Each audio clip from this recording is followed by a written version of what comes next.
Eu sou Marcele Carvalho, atual presidente da TC Rio, e nós da diretoria da TC Rio estamos realizando esses eventos, né, relacionados a demandas que estamos vivenciando neste momento de pandemia.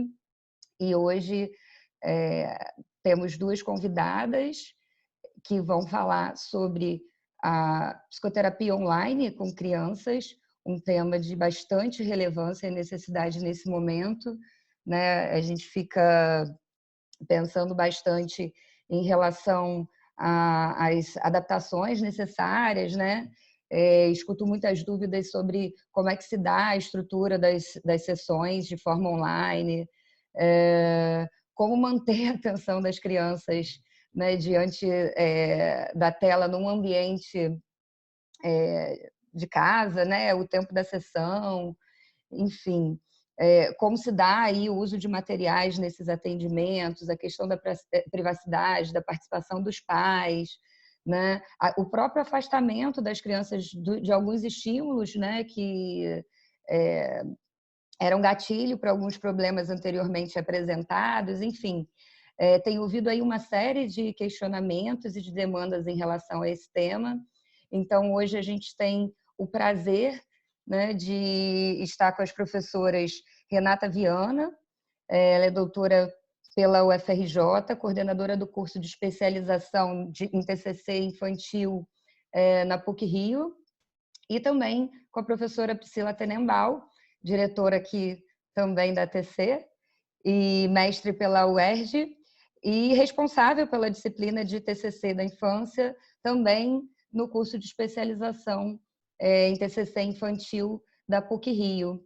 Então, quero agradecer muito a participação das professoras aqui com a gente no dia de hoje. Antes de passar a palavra para elas, quero agradecer também a presença de todos vocês, né? É muito importante contar sempre com o apoio e a parceria de todos vocês. Quero, mais uma vez, deixar a TC à disposição para todos em relação à sugestão de temas, a necessidades, enfim, que a gente possa realmente estar juntos nesse momento delicado que a gente vem enfrentando, para diminuir esse impacto de tantas incertezas e necessidades de adaptação. Então, queria estabelecer com vocês a necessidade da gente manter os nossos microfones no mudo, por favor, e as perguntas podem ser direcionadas direto no chat, ok? Priscila e Renata estarão atentas e aí elas vão conduzindo a apresentação e passando a palavra para vocês oportunamente. Tá certo? Então, muito obrigada mais uma vez a todos os associados da TC Rio. A presença de vocês é muito importante. Tenho certeza que com as colocações, sugestões, contribuições, a gente vai ter uma manhã aí bastante produtiva, de muito conhecimento e animada também. Então, por favor, Priscila, Renata, palavra com vocês. Bom dia a todos. Desde o início da pandemia, né, eu tenho trocado com a Renata sobre como é que é tendo essa adaptação.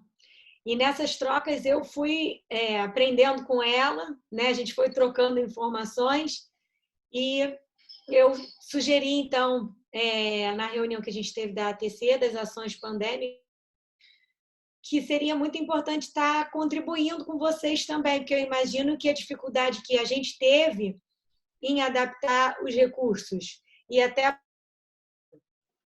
para esse público, que é um público que, dependendo da idade, não tem intimidade com a tecnologia. Muitas vezes, assim, as demandas mudam muito, né? Porque não tem mais a interação social e aumentam os conflitos no sistema familiar, e a gente fica sem o recurso lúdico, que antes a gente com facilidade no acesso lá no consultório, né? Então, convidei a Renata para a gente estar trocando uma ideia aqui na frente de vocês e também junto com vocês, mas a gente acabou estruturando, além de ser só um bate-papo, não é um curso, mas a gente estruturou algumas dicas que a gente levantou como importantes, que a gente vai estar assim passando para vocês e também ao mesmo tempo tentando, caso vocês tenham outras dúvidas, que a nossa experiência possa ajudar vocês, tentar ter ideias junto aqui para como melhorar esse atendimento virtual para as crianças. Aqui. Então, deixa eu dar bom dia para todo mundo também. Tem uma pessoa querendo entrar aqui, peraí. Agora tem que admitir mais 2 pessoas. Pronto. Então, agradecer o convite da ATC, né, para estar com vocês hoje, essa manhã. Tá todo mundo conseguindo ver a tela? A gente, como a Pri falou, a gente deu essa estruturada, a gente tem trocado, tem uma aprendido muito com a outra, e acho que vai ser uma oportunidade grande da gente poder dividir com vocês isso e aprender mais, né? Cada um dando um pouquinho da sua experiência. A nossa ideia de estruturar esse nosso encontro para a gente discutir nessa manhã, né? Uma coisa que a gente percebeu que mudou na nossa prática, alguns objetivos terapêuticos mudaram, né, de alguns pacientes. Repensar a estrutura da sessão, nessa lógica que a Pri falou, de que agora a gente não tem os mesmos recursos que a gente tem, né? Repensar o modelo da sessão, quem vai participar dessa sessão, por quanto tempo vai ser essa sessão, né? E aí, finalmente, dar algumas ideias de como a gente poderia dar de acordo com o perfil do paciente e com a faixa etária. Em cada um desses pontinhos, a gente vai dando sugestão de como que a gente foi fazendo, como que a gente foi adaptando isso. E aí, quem quiser compartilhar com a gente também a experiência de vocês, fiquem à vontade, tá bom? Eu acho que, assim, até se vocês quiserem falar um pouquinho nesse início, tem uma questão que é como trazer o paciente, essa família, para a adesão do atendimento online. O que justificaria a manutenção da terapia nesse momento e o que faria uma possível pausa ou término da terapia também.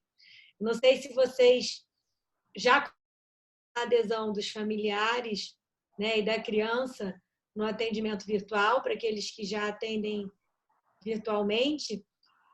Na minha experiência, eu tenho algumas famílias que... algumas crianças que eu atendo e eu fico repensando, será que eu devia... porque não faz muito sentido esse atendimento.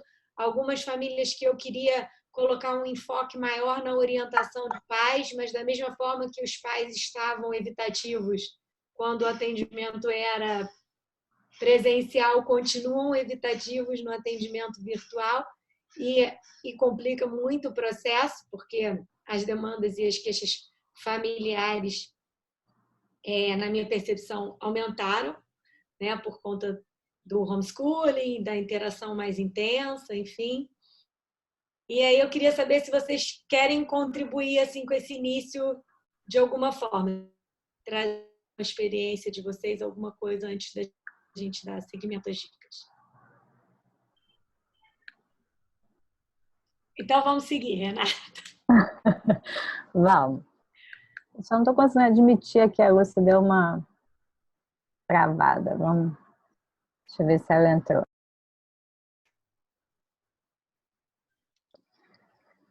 Bom, vamos lá. Então, a primeira dica que a gente pensou em dividir com vocês é a ideia de que, como a gente está vivendo um momento, os objetivos terapêuticos podem ter mudado, né?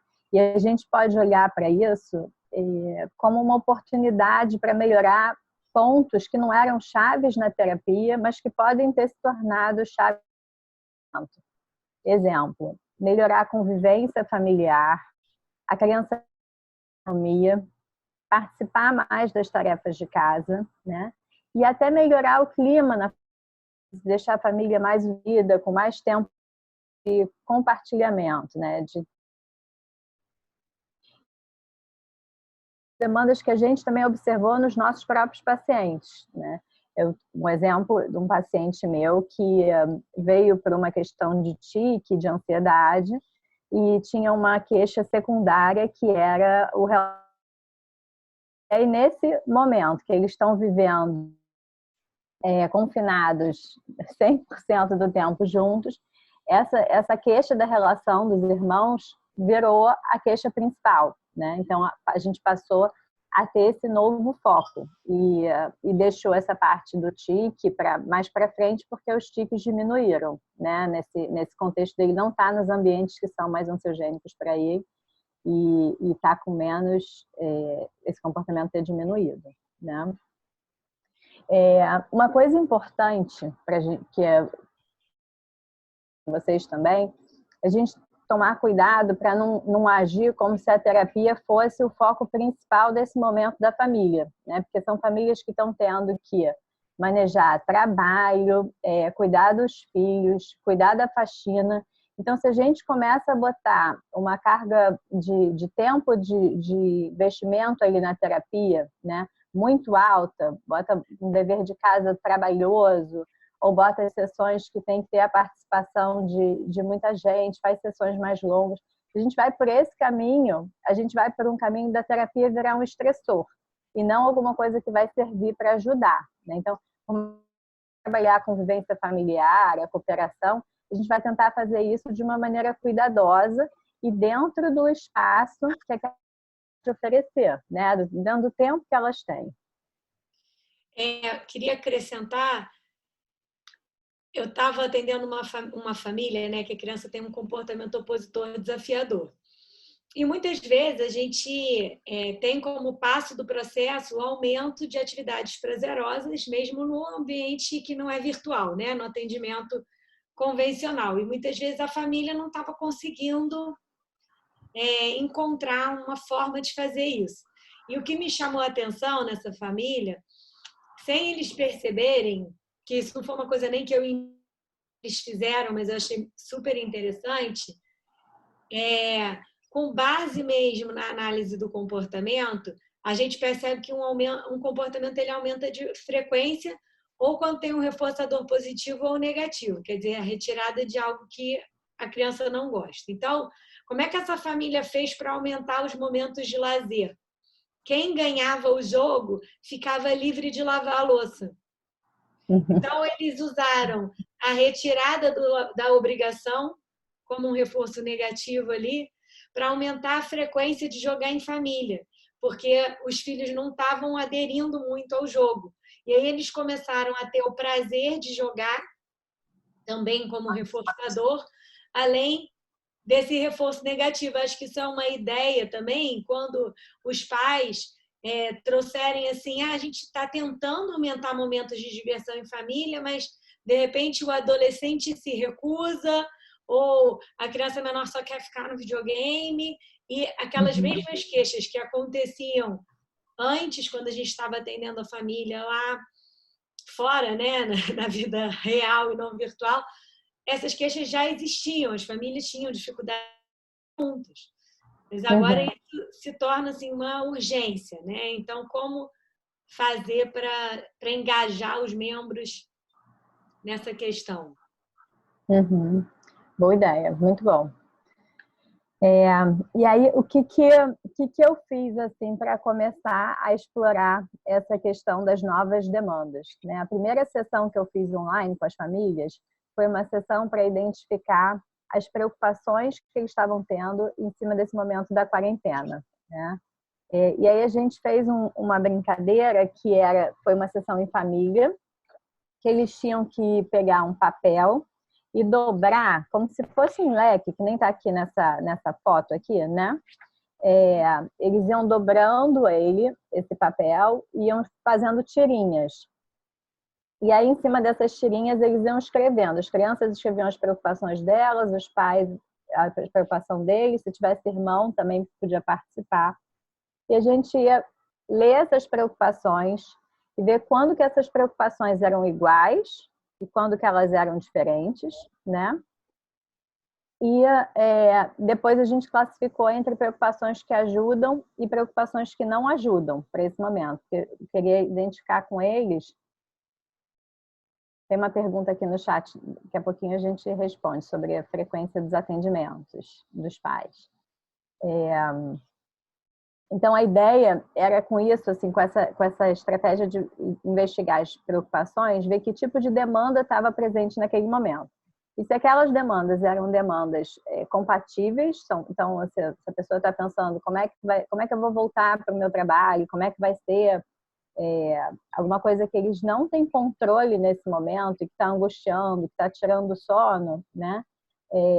A gente vai pensar em como que a gente lida com esse tipo de preocupação e outras preocupações que eles têm alcance para resolver nesse momento, que eles podem tomar alguma decisão com relação a isso, a gente planejava a solução disso, né? Então, pensava e via com isso problemas na adequação da rotina da família, né? Então, que preocupações que apareceram que viraram foco da terapia, né? A organização das aulas online, né? A participação das crianças nas tarefas de casa, relação dos irmãos, como eu falei, né? Então, todas essas foram... e às vezes tinham preocupação com outros familiares, né? Que estão em outras casas. E aí, para cada tipo de demanda, a gente foi percebendo como é que a gente poderia trabalhar isso ao longo das sessões, né? Então, a gente vai usar as mesmas técnicas que a gente usaria se estivesse no consultório, no sentido do nome da técnica, né? Então, a gente vai usar resolução de problema, a gente vai usar relaxamento, reestruturação ou distração. Agora, a maneira como a gente vai ensinar e vai treinar isso é que no atendimento online fica diferente. Há pouco a gente recebeu não sei se vocês já viram isso, mas eu achei super bacana. No grupo lá da pós, uma aluna nossa, Marcela, postou um videozinho que ensina a fazer o relaxamento, a respiração diafragmática, com um peixinho que sobe e desce. Você já viu isso, Pri? Uhum. Né? Testou minha paciência. Eu achei assim, se você perceber, ele tem o tempo, né, da respiração diafragmática ali. E pode ser uma maneira, como está tudo muito virtual nesse momento, né? Você pode lançar a mão de alguns desses recursos para ganhar o interesse da criança, né? Para você poder, pra ela querer aquilo, né? Uma outra coisa que eu tenho feito também porque deixa eu aproveitar que a Suelen fez. Você faz o atendimento com os pais nesse momento, eu vou integrar nisso que eu vou dizer. Dependendo da idade da criança, a gente vai manter, assim como no atendimento presencial, né, um foco maior na criança ou nos pais. E aí, eu, particularmente, tenho atendido crianças online a partir de 10 anos de idade, né? E aí, assim como as escolas estão trabalhando muitas vezes com o Google Drive, eu também fiz no Google Drive uma pasta da criança da terapia, para que ela tenha os recursos que ela pode imprimir ou ter no computador dela, que eu vou usar na sessão. Então, por exemplo, um quadro de solução de problemas que eu entregaria impresso para a criança, com os passos da solução de problema, eu coloco lá no Google Drive. E aí a gente, na sessão, compartilha a tela e vai preenchendo aquilo para conseguir engajar a criança. E em relação aos pais, assim, eu tenho sentido a mesma dificuldade que eu sentia antes. Eu adoraria ter o primeiro contato só com os pais, como eu gosto de ter no retorno de férias, início de atendimento, possível mudança de demanda, porque eu acho que é o que seria adequado nesse momento. Mas eu tive família que, assim, até agora eu só estou atendendo a criança. E aí, às vezes, a mãe me manda o WhatsApp dizendo que a criança não está comprometida com o horário de estudo, que está jogando videogame demais e que não está colaborando com as atividades domésticas, e eu digo assim, eu preciso conversar com você para saber o que foi combinado com a criança. Uhum. Né? E aí, às vezes, eu faço WhatsApp terapia, que não é o que eu recomendo e nem o que eu acho que funciona, mas fico ali no WhatsApp tentando engajar eles para esse atendimento virtual. Então, respondendo um pouco na minha questão, o ideal seria que uma vez por mês, pelo menos, a gente estivesse com esses pais, para a gente estar alinhando essa demanda e trabalhando junto com eles, porque, de alguma forma, cada vez mais eles vão ser o instrumento mental, porque ele criança o dia inteiro, seja para reforçar ou para inibir o comportamento que a criança está apresentando. Uhum. E aí, enfim, a gente, eu não me lembro agora, a gente chega a falar das ferramentas, Renata, nas apresentações, não? Aham, sim. Do Zoom ou do qual aplicativo, eu quero dizer? Acho Ah, que isso, não. né? Antes da gente continuar, eu acho que isso é uma questão importante, assim. Para algumas crianças, o jeito mais fácil seria mesmo fazer uma ligação de WhatsApp e Uhum. atender a criança dessa forma. Mas eu tenho escolhido atender numa ferramenta chamada weatherby.com e aí eu fiz uma sala que se chama Espaço Asa. Então, o paciente vai ao Espaço Asa, só que virtualmente. E nessa ferramenta, eu consigo compartilhar a tela com a criança. Então, um minutinho antes da sessão, assim, eu mando o link, a criança só aperta ali e aí eu fico com a mesmo que a criança esteja no celular dela, eu estou no meu computador. Então, eu compartilho foto de recurso, eu tenho foto do meu consultório, boto uma foto assim do espaço, né? E falo, quando a gente estava lá, a gente fazia isso, para trazer essa ideia, tentar resgatar um pouco esse ambiente.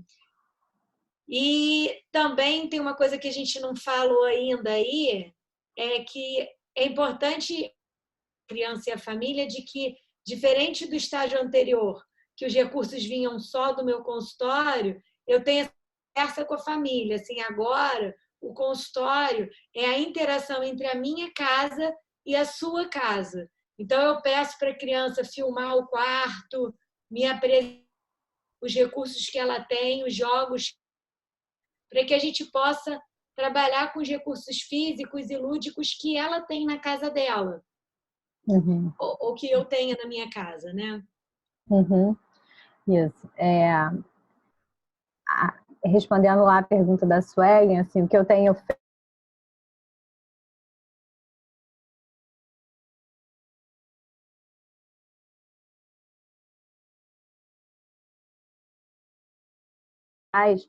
eu estou tendo o hábito de mandar uma mensagem para eles falando sobre o que foi trabalhado, qual foi o dever de casa, para dividir com eles essa responsabilidade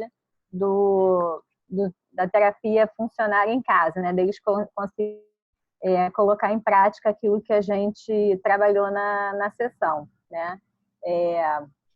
E aí, nesse sentido, acho que tem ajudado, porque aí tem uma troca ali, e aí uma chance maior desses pais entenderem o que está acontecendo e participarem, tentarem fazer, né? O que eu tenho feito também com as crianças menores, eu estou atendendo crianças menores do que 10 anos, né? E eu divido o tempo da sessão e faço assim, uma parte da sessão os pais participam, ou então faço uma sessão menor só com a criança e uma parte e faço depois num outro dia, às vezes, a sessão de orientação dos pais, complementando aqueles 50 minutos. Então, às vezes, faço 25 minutos com criança num dia, na manhã seguinte eu faço com os pais os outros 25 minutos para orientar sobre o que foi trabalhado naquela sessão, né? Isso também tem me ajudado. E uma queixa que eu estou recebendo muito, essa dica 3 que eu botei aqui, é essa da rotina. As crianças, especialmente as menores, estão tendo muita dificuldade de entender que em casa elas têm que estudar, né? Estudar no ritmo escolar, né? Então, entender que o ambiente de casa virou o ambiente da escola. adolescentes algumas vezes, Renata. Muitos adolescentes meus falam assim, aqui no meu quarto sempre foi onde eu relaxei. Para mim é muito difícil focar e estar, né, nessa postura de estudante no quarto, que tem toda uma associação com diversão, relaxamento, enfim. Exatamente, né? Então, alguns recursos estão ajudando nesse momento, né? Um deles é esse, da gente tentar organizar com os pais, de ter um horário mais ou menos fixo para isso, né? Às vezes fazendo o intervalo, assim, respeitando ali a idade da criança, o de atenção daquela criança. Então, você vai definir por tarefa, se aquela tarefa está grande, bota tarefas menores e dá intervalo entre elas.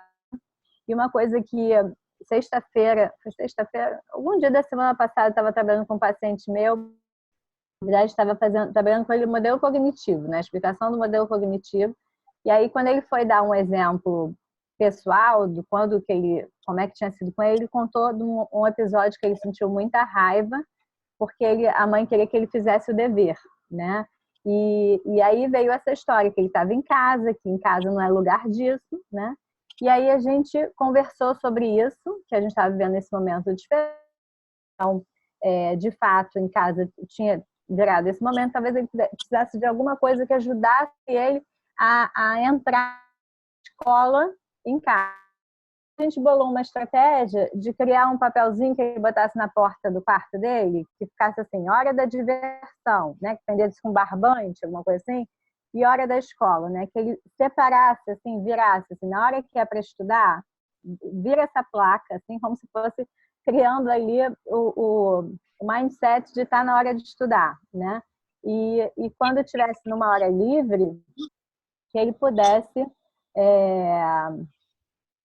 colocar aquilo de uma forma, entendesse que ele está num outro ambiente, né? Se a casa da pessoa for grande o suficiente, que ela possa criar o espaço da escola para as crianças menores, isso é melhor ainda, né? Quanto menor a criança, mais concreta a gente for, melhor, né? Então, se a mãe criar o ambiente, assim, criar um escritório que virou o ambiente da escola, né? Bota uma plaquinha na porta, prepara aquilo ali para criar essa ideia de que ali aquele espaço é para aquilo, dali em diante, né? Durante esse período. Eu queria aproveitar para falar para vocês sobre a minha experiência também como mãe, né? Eu tenho uma filha de 10 anos que tem o diagnóstico de déficit de atenção. E aí, inicialmente, foi muito difícil para ela entender que ela tinha que tentar e fazer as atividades. E aí, o que eu decidi, né? Primeiro, celular. Ela só usa o celular na escola no recreio.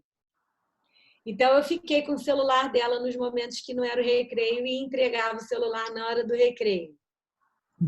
Eu organizei as pastas das atividades que ela tinha para fazer no dia, na sequência. Então, assim, eu botei a pasta de português, aí eu botei um cubo mágico, porque era para ela entender que entre português e a pasta de matemática, ela tinha um intervalo fazer o cubo mágico. E aí, de matemática, e aí eu coloquei um outro recurso para que ela soubesse que ela tinha o break entre uma atividade e outra. E aí essa experiência que eu tive em casa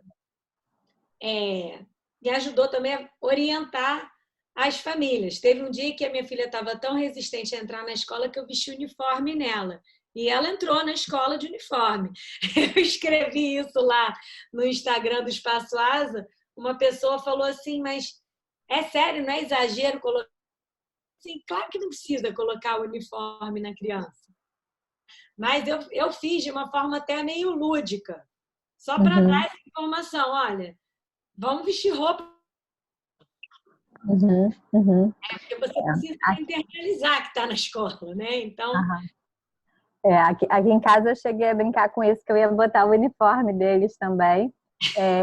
Mas uma coisa que funcionou é ficar de pijama, porque senão começa assim, né? A coisa muito bagunçada. Se para a gente é importante a gente botar nossa roupa de trabalho e criar ali o ambiente, para eles também é, né? Então, esse é um ponto importante.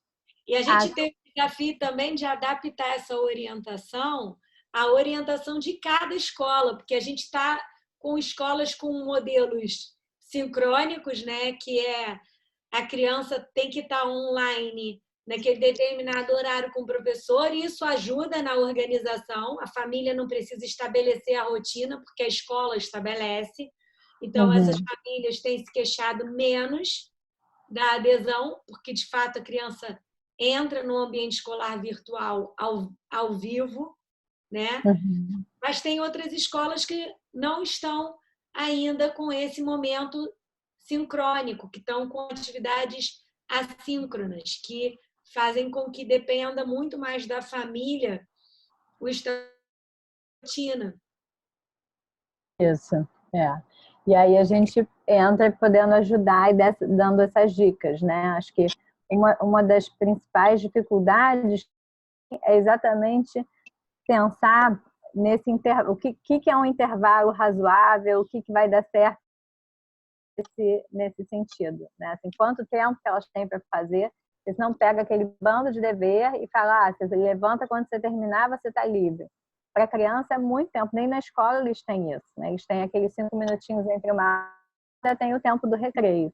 A gente tem que lembrar disso na hora de montar a rotina deles, né?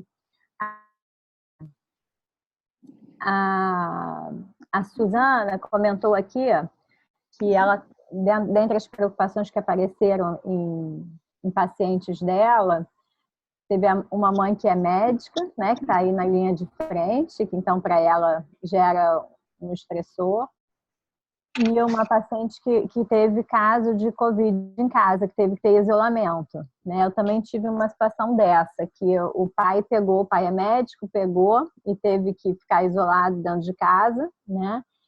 É uma paciente que tem um quadro de ansiedade, a maneira como ela isso, né? Ela se preocupa com doença. Então, quando a preocupação ficou real ali, ficou palpável, e ao mesmo tempo ela estava vendo o pai se recuperando, ele não ficou a regular ali a ansiedade dela, né? Assim, a própria experiência ajudou. Mas quando isso não acontece, a gente tem que trabalhar muito em cima de psicoeducação, né? E de exercícios ali para resolver o problema, o que está ao alcance da criança, o que ela pode fazer e o que não é dela, o que ela não está ao alcance dela resolver, né? Suzane, você quer abrir seu áudio, Suzana, né? E falar um pouquinho a idade da criança, o que foi mais difícil, assim?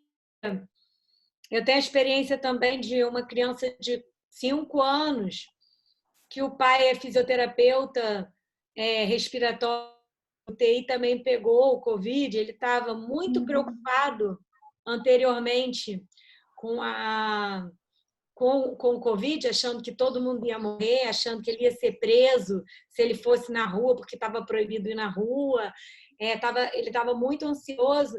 E quando o pai pegou o Covid, como o único sintoma que o pai teve foi não perceber mais, ele não teve nenhum outro sintoma, e ele só foi diagnosticado porque ele trabalha no hospital e teve contato com um médico contaminado, então ele foi testado. Então, eles sabiam que ele estava, mas era tão brando que ele descatastrofizou a doença em si, como se ele estava catastrofizando.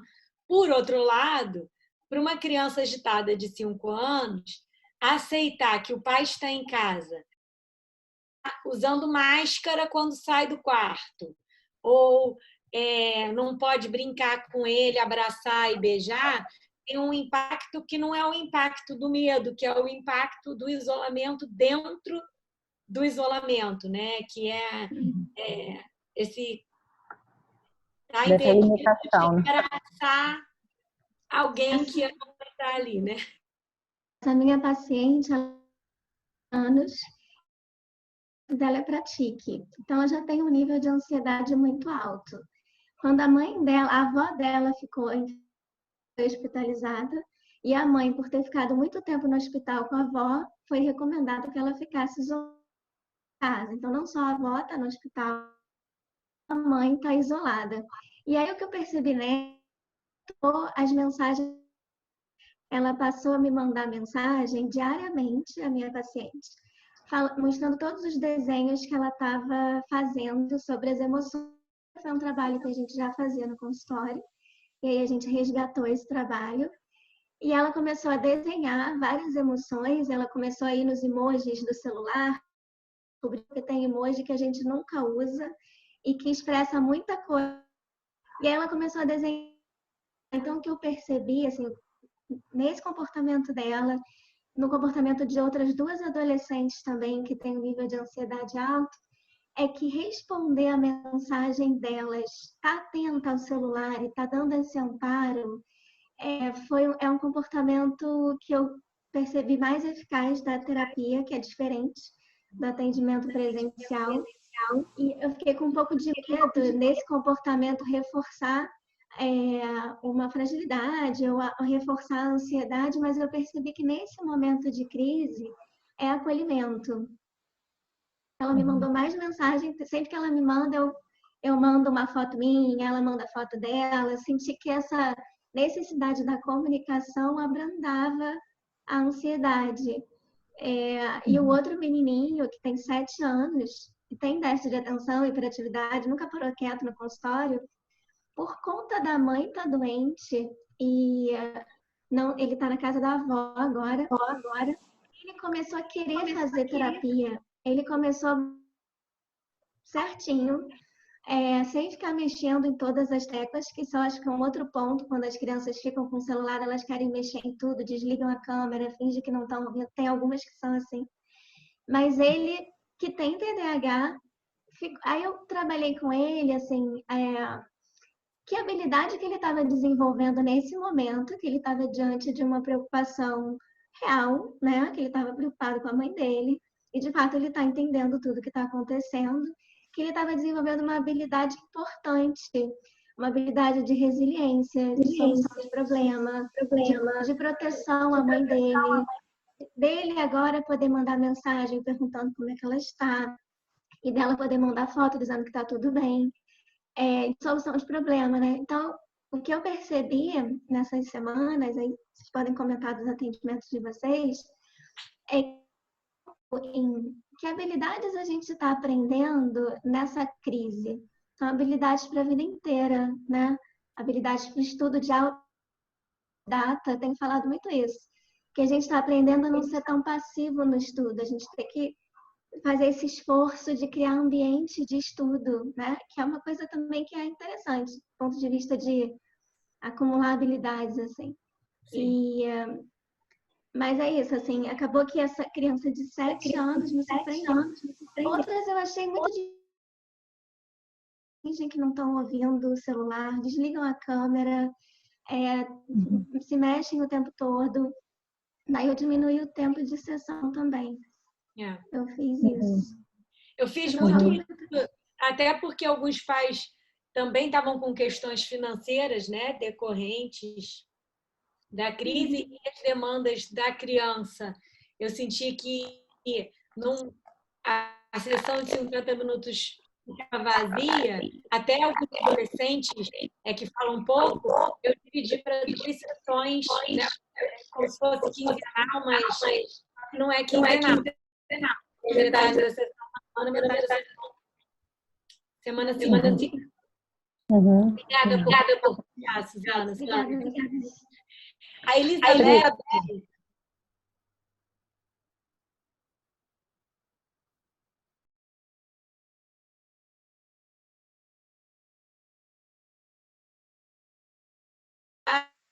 Aí o WhatsApp terapia fazia ligação na hora marcada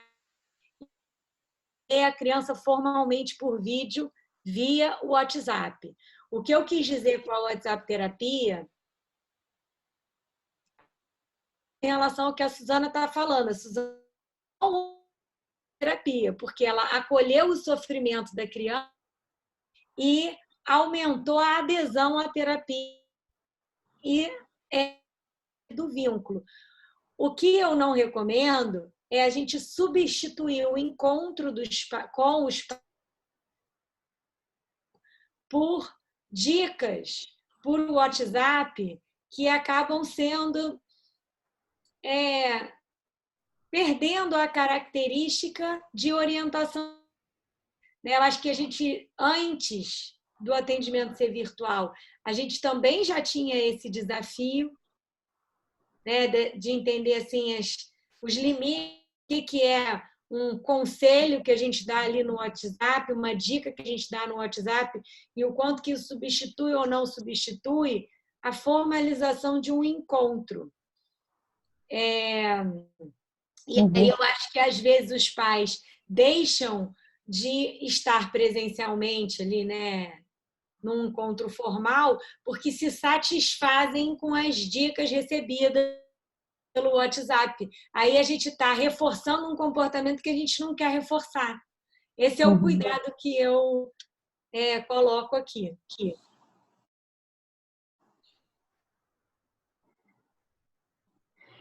Eu acho que isso é um complicador futuro, se a gente ficar fazendo muito uso disso, dando muitas, especialmente respondendo várias vezes ao longo da semana, pequenas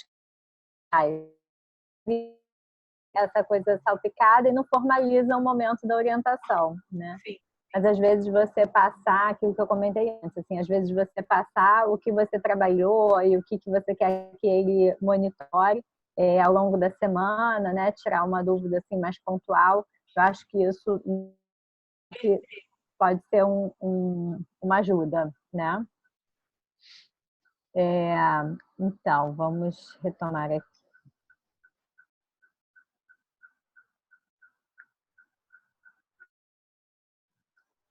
Falando sobre a estrutura da sessão, e acho que aqui vai ajudar a gente a pensar sobre esse tempo da sessão, né? Os principais elementos, eles vão estar pelo online, né? A gente vai ter o momento do aquecimento, de fechar a agenda com a criança do que a gente vai trabalhar naquele dia, pedir para ela um feedback e combinar algum... O que a gente vai fazer? Isso de uma maneira... Em vez de depois disso fazer o momento lúdico da sessão, a gente vai tentar transformar cada um desses momentos lúdicos, né, em alguma brincadeira. Fazer com que o tempo renda, né?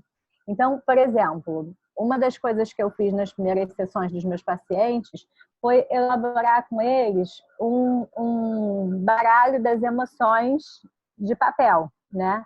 Então, eles faziam os emojis deles, né? Pegavam papel, dividia em 8 pedaços, cortava, e a gente fazia os emojis e colocava as emoções que são que estão mais frequentes naquele momento, né?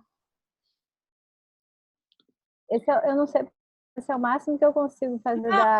É porque você não está no formato de apresentação. Você está no... Posso tentar, será que aqui o botãozinho no teu PowerPoint mesmo, você não está em apresentação, que é o terceiro botãozinho. No primeiro botão. Eu estou no terceiro, na apresentação. Tá vendo? Eu acho que não. Aqui, ó, vou clicar de novo para vocês verem aqui, ó. Tá vendo? Slideshow. Eu não sei porque ele não tá... Aqui não está aparecendo como slideshow, está aparecendo como se tivesse... É porque vocês têm que clicar na apresentação, né? Quando vocês clicam na apresentação, as pessoas ficam pequenininhas e a apresentação fica grande. Isso pode ser uma coisa que realmente esteja acontecendo, mas além disso, não está aparecendo como slideshow para a gente. Está aparecendo como se você estivesse editando o slide. À esquerda, embaixo, está aparecendo assim, a aba de todos os slides, está aparecendo 5, 6, 7, 8 e 9. E aí o slide... Que estranho, porque na minha tela tá grande. Tentando readmitir o Pedro. Para mim tá normal, assim, tá a apresentação mesmo. Não sei por que para vocês está diferente. Vou te mandar por WhatsApp como é que tá mandando, tá aparecendo. Mas deixa eu ver se eu consigo fazer alguma coisa aqui pelo... Mas dá para você ampliar com o dedo. Se bem que eu estou no celular, que minha filha está tendo aula por vídeo no computador. Quem está no celular dá para ampliar o slide. A apresentação, né? Enfim, a gente vai disponibilizar para vocês esses slides, né, depois. Então, vocês podem ficar tranquilos com relação a isso. E aí, eu vou aqui seguindo para poder dar uma ideia para vocês de como que a gente pode fazer isso, né? Então, meninas, desculpe interromper você, Renata, só para eu saber até que horas vai a aula, que eu estou me dividindo aqui com meu marido ali na administração da aula da criança. A princípio, essas lives da ATC, mas Marcele pode corrigir, elas estão planejadas para durar entre 1h30 e 2 horas. Então, o máximo de meio-dia, mas a gente vai tentar finalizar entre 1h e meio-dia. Bom, obrigada, gente. Então, um exemplo, né? Como é que a gente pode checar o humor da criança? A gente pode pedir para ela separar dentro que ela criou as emoções que ela mais sentiu ao longo daquela última semana, né? E pedir para ela adivinhar, por exemplo, né? Não só te mostrar as emoções, mas ela fazer uma mímica que você tente adivinhar, ou você fazer um jogo de adivinha, né? Então, o que tem nessa emoção?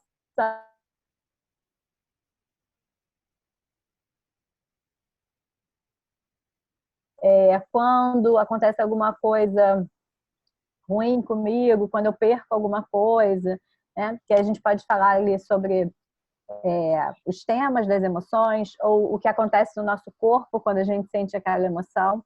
Então, é uma maneira de tornar o aquecimento já uma... né?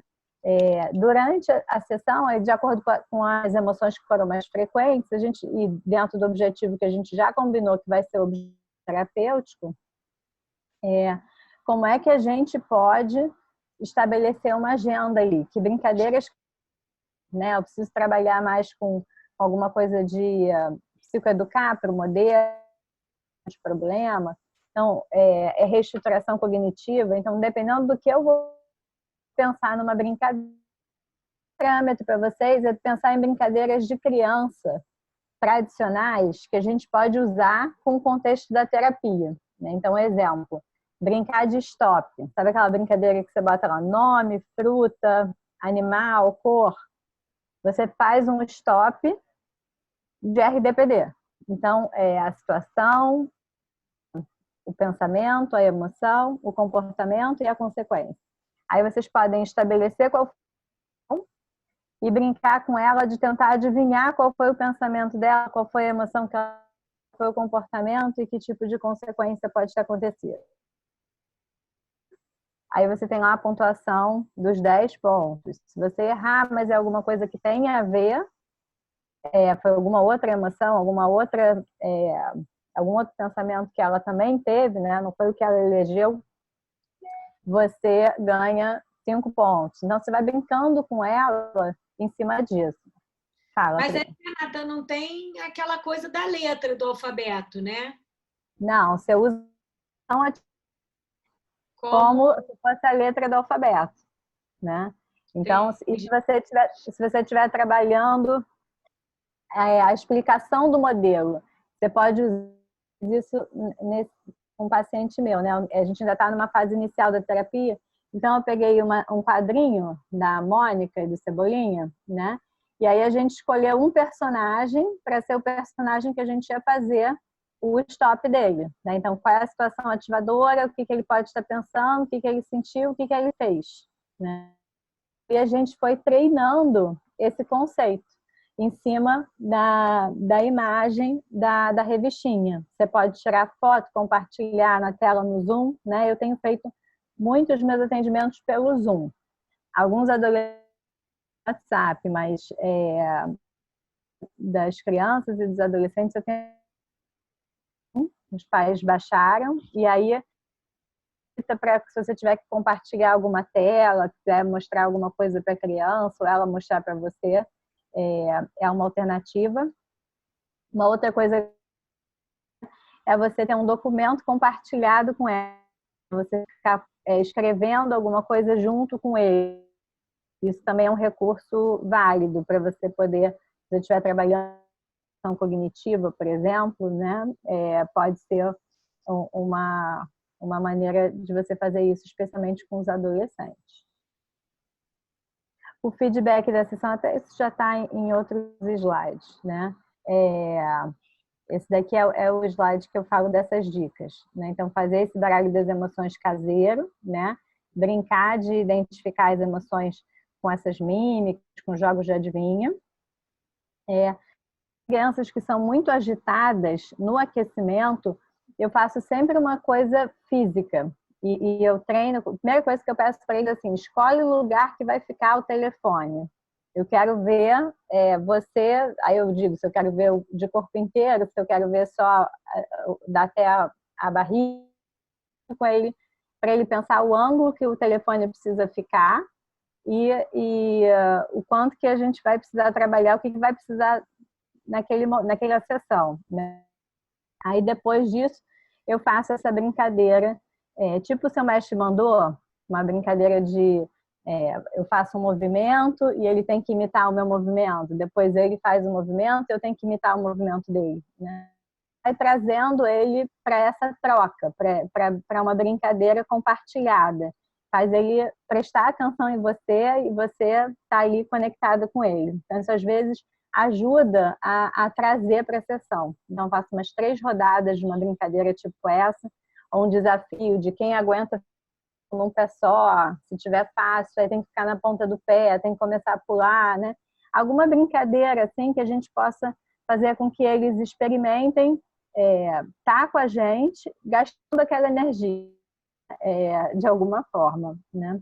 Uma outra alternativa, não sei se vocês receberam, teve um vídeo de um japonês, que fez várias brincadeiras, pode ser chinês também,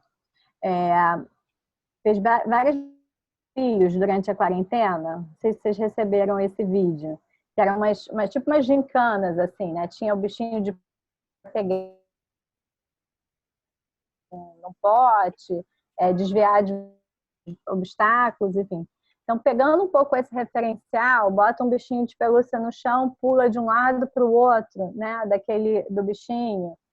Usar as coisas deles para poder gastar um pouquinho essa energia no aquecimento. Fala, Bria. Não, eu estava dando tchau para a filha da Márcia que entrou. Ah, tá. Outra coisa que às vezes eu faço é isso, chamar os pais ou os irmãos, né, para participarem desse aquecimento, ajudar a desenhar qual é o objetivo daquela sessão. Naquele caso que eu contei para vocês, que a relação dos irmãos virou um foco, né? Em alguns momentos a gente de alguém tem uma dúvida para você, Pri? Acho que eu já respondi. Eu respondi por texto. Então, uma pessoa perguntou aqui, a Elizabeth, né? Em relação ao estabelecimento de rotina, no caso da família que usou deixar de lavar a louça como reforço negativo, como é que isso fica? Como um redor, aquilo aconteceu imediatamente o jogo e apenas naquela refeição. Então, depois disso, a criança continua com as suas funções e os combinados e mais motivada a jogar com a família para, em aumento, outro benefício.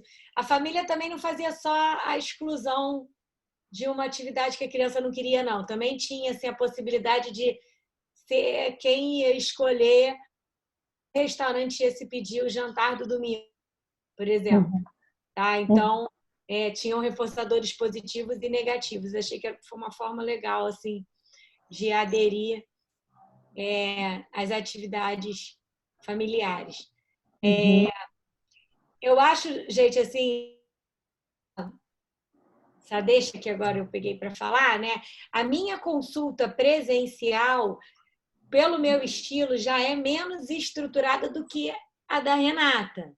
Então, a gente vai precisar levar um pouco da nossa característica como terapeuta para esse ambiente virtual.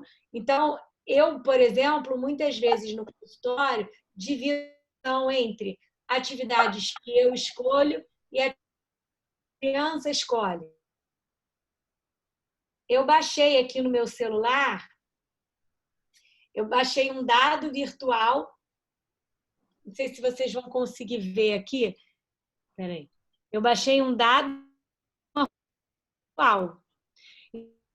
No momento em que a criança escolhe a atividade dela, vamos dizer que eu tenho uma coisa mais formal, mais de psicoeducação, de checagem das situações ativadoras na uma coisa mais densa, né? Mais do objetivo da terapia. No outro momento, eu digo para a criança, qual é o jogo que você tem que você mais gosta? Aí, se o jogo tem dado, eu uso o dado do meu celular e a criança mexe com o meu peão no tabuleiro. E a criança, para mim, para que eu leia na minha vez. E eu achei que isso foi uma coisa legal, assim, que manteve, deu à criança a oportunidade de aprender que pode jogar virtualmente num tabuleiro com alguém. Então, eu sugeri assim, você pode jogar assim com a sua avó, ou você pode jogar assim com o seu primo ou com um amigo. Tem a questão da confiança, porque a criança é quem está andando para mim no tabuleiro, né? Então, de alguma forma, aquela coisa de não roubar, né? Da gente confiar no outro. E vai ser trabalhado o que o jogo está. Pode ser um jogo de sorte ou azar, que a gente só está trabalhando mesmo uma parte mais lúdica de diversão ali. E pode ser também que seja um jogo de atenção. Tem um jogo chamado, acho que é Double, e vários jogos assim, que até a minha mãe tem jogado com... Você está com ele aí? Aham, tô. É uma versão dele, com os emojis, né? Não é esse que você está falando? Exatamente. Então, assim, se a gente tem casa, a gente pode abrir duas cartas e filmar as cartas e competir com a criança quem é que acha os dois caracteres parecidos, iguais, né? E aí fica o bolo da criança e o meu bolo. Então, eu posso jogar com os recursos da minha casa e jogar com os recursos da casa da criança. Eu também trabalho com a terapia do esquema, né? Eu tenho notado que eu estou bem mais TCCista virtualmente, porque acaba que os recursos ficam mais fáceis, mas com algumas crianças que eu já trabalhava em terapia do esquema, que eu fiz? Eu trabalhei com os próprios...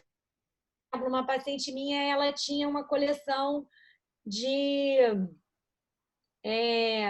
de bonecos de vários filmes, daqueles, como é que se chama? Aqueles bonequinhos assim, que tem um corpinho pequeno. Funko, né? Isso. E aí eu pedi para ela escolher e montar o time dela com os bonecos dela. Então a gente foi trabalhando a ativação dos modos esquemáticos, o recurso lúdico do time que ela montou com os bonecos dela. Uhum. E foi super bacana, funcionou super bem. Então a gente pode adaptar assim. Eu gosto muito de usar da casa da criança, né? Uhum. Uhum. Isso é muito bom. Eu botei aqui algumas sugestões. Usar os bonecos para fazer uma disputa ali de distorção cognitiva, né? A gente pode tentar botar cada boneco representando ali um tipo de distorção e o pensamento mais equilibrado, né? A gente pode usar a peça de Lego para fazer uma torre do quanto que eu acredito naquilo, e na medida que eu vou fazendo os exercícios de reestruturação, eu vou tirando aquelas peças de Lego para mostrar como que aquele pensamento torcido foi perdendo a força, né? Sabão para trabalhar o exercício de respiração, criar o kit da calma, né? No consultório, uma das coisas que a gente pode fazer de catastrofização é fazer uma linha de contínuo, né, com fita crepe. Você bota a fita crepe, vai botando as situações e a criança vai passeando por aquilo. Em casa, a gente pode usar, às vezes, a faixa do judô, um cinto, né? A gente pode, a coisa de amarelinha, né? De amarelinha não, de pular elástico, né? Para ter esse recurso. Então, a gente tentar, acho que isso que você falou, a gente pode usar muito também nas técnicas, né? Assim, de usar como uma maneira de enriquecer ali aquela técnica e se tornar uma coisa mais concreta, né? O Marcelo, Renata, Marcelo Jacinto, colocou, pediu para a gente falar um pouquinho mais sobre adolescentes também. Uhum. Como eu falei para vocês, por acaso meu consultório estava mais para crianças acima de 10 anos. Não tão acaso assim, eu tenho encaminhado as crianças menores, né? Eu tenho feito essa seleção. E os poucos pequenos que eu tinha, eu estou fazendo só orientação de pais virtual.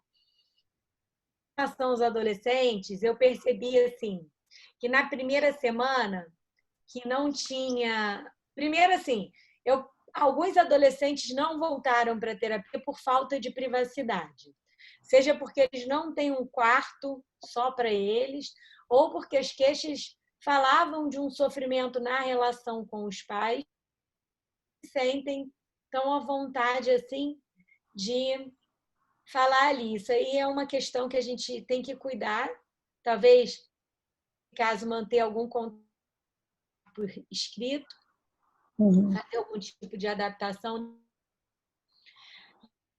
Outra possibilidade assim, é atender, de repente, o adolescente dentro do banheiro com o chuveiro ligado, fazer algumas, né, para a gente conseguir dar algum tipo de privacidade para o adolescente. E aí, o que eu percebi em relação aos adolescentes, e vou gostar de ouvir vocês também em relação a isso. Primeira semana, não tinha... Então, eles estavam assim, dormindo, felizes, falando com os amigos virtualmente, aquilo ia durar 15 dias e que estavam de boa. Estava achando os adolescentes assim melhor do que as crianças pequenas. Depois, na segunda semana, algumas escolas se posicionaram de que não iam voltar, a ficha começou a cair de que aquilo ia durar um pouco mais de tempo, eles estavam mais preocupados em como que a escola oferecer a informação. Eu estou atendendo muito pré-vestibulando, muito adolescente de terceiro ano, que eles estavam preocupados como que eles iam se preparar para o vestibular, e aí a demanda assim foi mudando para uma demanda de planejamento, procrastinação, engajamento. E aí eu também trabalho muito com ACT, né? Além da terapia do esquema. E eu fiz um jogo chamado, com base na ideia da Matrix, que é um trabalho da ACT, que é de que a gente está agindo em direção àquilo que importa ou se distanciando daquilo que importa. Então, eu compartilho esse jogo, não publiquei, não está impresso um PowerPoint ainda no meu computador, mas eu compartilho a tela, que seria o tabuleiro desse jogo, e vou trabalhando com o adolescente, que o que é importante para mim normalmente e o que é importante para mim na quarentena e que ações comprometidas eu tenho que me fazem agir em direção a isso. Por um lado da matriz. Do outro lado da matriz, eu coloquei a ideia assim, de que internamente a gente tem pensamentos, emoções e sensações fisiológicas que nos distanciam daquilo que importa. E eu chamei isso de monstros marinhos e sereias, porque às vezes são pensamentos da sereia, que é assim: vai dar tempo, não tem nenhuma prova marcada, está todo mundo na mesma, é mais legal me divertir, que são pensamentos que parecem prazerosos, e eles são reforçadores a curto prazo, porque eles são prazerosos e aliviam a tensão, mas eles nos importam para a gente, né? Ou os pensamentos que eu chamo de monstros marinhos, que são aqueles visivelmente desagradáveis de ter, né? Que pode ser um crítico muito exacerbado, né? Um julgamento muito forte a respeito de si ou dos outros, ou pensamentos de extrema preocupação ou raiva. Enfim, aí eu vou tentando tornar o adolescente o eu observador desses processos para que ele possa ir em direção àquilo que importa. E, assim, algum resultado em relação a isso. No decorrer da quarentena, eu percebo que eles estão mais engajados na escola, porque a escola está oferecendo mais recursos.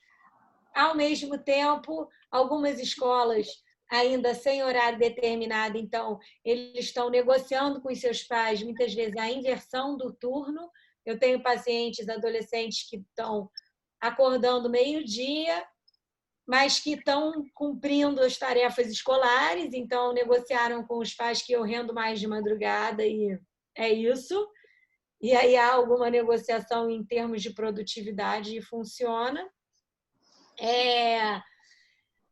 Enfim, aí a gente vai vendo caso a caso. Outros adolescentes estão mais sedentos, assim, sofrendo com a ausência das relações presenciais interpessoais, e a gente também entende assim que a partir dos 16 anos eles já estavam tendo muita festinha, né? Muitas resenhas e fazendo uso de álcool e maconha muitas vezes, e eles estão sem essa válvula de escape, porque eles estão em casa com os pais. Então, a não ser que os pais sejam muito cool, que eu não peguei nenhum assim, né? Não tem nenhum adolescente fumando maconha nem bebendo cerveja com os pais. Então, eles estão sem a estratégia de protetor desligado que antes eles tinham. E eles estão lidando com a irritabilidade e a frustração nesse sentido, porque eles estão tendo menos momentos, vamos dizer, de busca de prazer imediato, mesmo que ilícitos, né?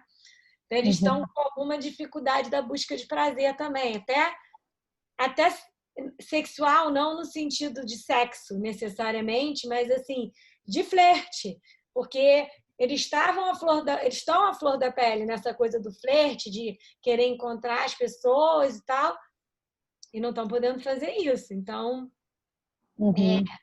tá difícil. Eu também tento ver com os adolescentes assim o que os pais autorizam e recomendam em termos de saídas, porque alguns autorizam e recomendam. Por exemplo, caminhar na praia é algo que algumas famílias têm recomendado aos seus adolescentes. Não sou eu que recomendo, né? Até porque eu não posso ser mentora quarentena. Às vezes os adolescentes falam assim, meu pai fica dizendo para eu ir andar na praia porque eu estou estressada, mas eu estou com medo, por exemplo, né? E aí a gente vai trabalhando essa ideia, assim, né? Como que eu posso fazer isso? E se eu for de máscara e mantendo o distanciamento e tomando banho na volta, manter alguma rotina saudável, mas sempre respeitando, entendem como respeitar a quarentena, porque isso também é diferente de família para família. A gente tem família que tem empregado em casa, a gente tem família que, porque eu estou respeitando a quarentena e você também está, então a gente pode se encontrar. A gente tem vários níveis de rigor em relação à quarentena, então a gente precisa entender como que as famílias estão lidando com isso para poder lidar com a frustração do adolescente. Mas a sessão com o adolescente, Marcelo, né, que fez essa pergunta, ela é uma sessão que ela tem uma característica um pouco mais do adulto, no sentido de que a gente não precisa de tanto recurso lúdico, né? Mas, ao mesmo tempo, a gente tem a frustração. Se eu fosse pensar em terapia do esquema, assim, né? Mimada muito ativado, com o limiar de frustração baixo, muita idade, agora das 2 últimas semanas para cá. Eu tenho percebido assim, uma oscilação do humor maior que antes do início da quarentena eles estavam serenos, assim. Às vezes mais chorando, mais à flor da pele. Enfim. Eu estou com essa mesma experiência, assim, eles estão começando a dar tilt agora, né? Assim, porque junta a demanda da escola, o tempo sem ter o contato com o meio social deles, né? Assim, vai angustiando, isso vai gerando uma sensação de que estão sozinhos, e de que estão perdendo alguma coisa que depois não vai voltar. Para quem está no terceiro ano e tem na escola eventos e rituais, né, de passagem ali dessa coisa de terminar a escola e ir para a faculdade, estão assustados de perderem isso, de não terem isso, não terem essas festas, de não terem esses marcos ali que teriam, né, nessa opção da escola contar esses dias como dias de aula dado, né, e ao mesmo tempo preocupados porque sentem que tem uma demanda da escola de fazer alguns deveres, mas que aquilo não corresponde ao que eles teriam de treino, né?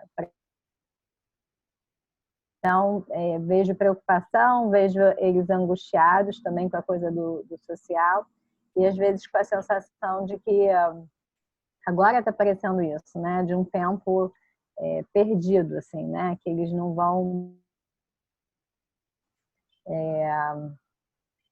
E aí eu acho que esses sintomas de ansiedade, depressão ficam mais aflorados.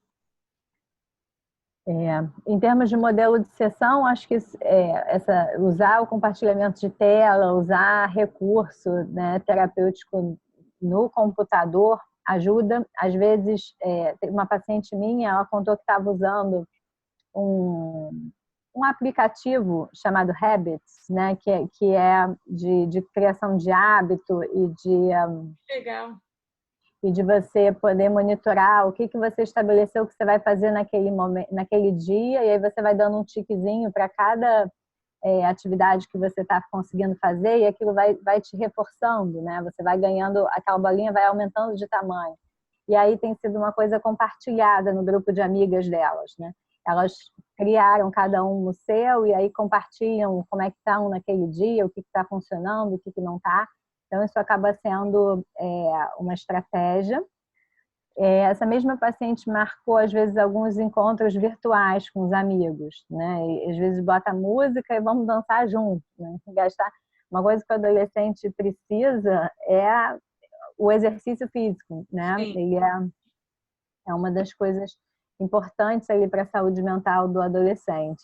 E às vezes eles não têm motivação para fazer isso sozinhos, mas quando eles fazem de alguma forma compartilhada nessas aulas de pequenos grupos, né, que estão tendo na internet, ou então nesses combinados sem ser estruturados, mas entre eles de fazer alguma coisa física juntos, a lúdica também é um recurso que eu acho que vale a pena incentivar, né? Marcelo está dando muitas contribuições aqui, né? Ele falou que um paciente tem ido para o carro do pai para ser atendido em busca de um lugar sigiloso. Achei uma ótima estratégia, não tinha pensado nisso. E ele mencionou aqui sobre filmes. Eu também tenho feito, em relação a essa coisa do filme, assim como no consultório já fazia, às vezes até com menos frequência, assistir pedaços de filme com um adolescente, porque, por exemplo, tem uma adolescente de início de adolescência, né, 14 anos, com uma ansiedade social, uma história de bullying, e que então a queixa reduz nesse momento, parcialmente, porque, infelizmente, no primeiro dia de aula virtual, ela sofreu bullying, porque entrou uma pessoa com o nome dela e ficou xingando todo mundo na turma como se fosse ela. E aí ela foi repreendida até explicar, até todo mundo entender. A vergonha e a ansiedade dela subiu muito, né? Porque a escola não planejou um acesso restrito ali àquela sala de aula e uma criança hackeou o nome dela, enfim, muito ruim. Então, antes desse evento, né, que daí foi um evento de quarentena social que impactou ela, eu estava também trabalhando com ela assim, assistia filme tipo Ela Disse, Ele Disse, que é um filme nacional que acontece no 9º ano, que é o ano dela, ou Meus 15 Anos também, que também passa nessa faixa etária, e que a menina sofre também uma rejeição, né, ativa essa sensação de alienação, e aí parando e fazendo a reestruturação cognitiva, identificando o comportamento passivo, pensando qual seria um comportamento mais assertivo, como o personagem poderia se posicionar ali, fazendo isso, assistindo junto, né? Acho que é legal também, como o Marcelo falou, como uma tarefa de casa, mas para a psicoeducação, para a gente pegar aquela cena, é interessante compartilhar a tela. A gente está com tempo, né, Renata, aqui? Temos que dar uma corrida. Então, nessa parte do feedback, assim, para a gente saber o que a criança levou da sessão, a gente pode fazer tipo um quiz com ela, brincar de fazer tipo, como se estivesse fazendo uma live, né? Já que a gente está nesse momento das lives. Ou então fazer pergunta direta do que ela levou da sessão e sugerir que ela faça um cartão de autoinstrução com a frase que ficou daquela sessão e escolher o lugar da casa que ela pode colocar e te mostrar, né? Então, a sessão termina com essa confecção desse cartãozinho que ela vai poder olhar durante a semana. Isso foi um ganho da quarentena, porque a gente às vezes fazia esse cartãozinho se perdia, né? Também achei. Eles estão aderindo muito mais a cartão lembrete. Toda sessão termina com cartão lembrete, cola aí o post-it perto do seu computador, em algum lugar que você... A frase mais, assim, mais significativa da parte saudável do sujeito na sessão, né? Enfim. Isso. E aí, em cima dos modelos da sessão, a gente já falou um pouquinho disso, né? De ter uma sessão que pode ser só com a criança, com a presença de um dos pais, né? Com a presença de um irmão ou com a família toda, né? E aí, que sugestões a gente pensou para vocês com relação a isso, né? As crianças até os 10 anos provavelmente precisam de algum suporte dessa parte tecnológica. Então, pode ser um bom momento para a gente trabalhar essa comunicação, né, com os pais e a relação ali deles. E aí a gente pode alternar quem vai ser o pai que vai participar daquela sessão, né? Se vai ser a mãe, se vai ser o pai, se vai ser só um. A gente pode escolher em cada família o que vai funcionar, né?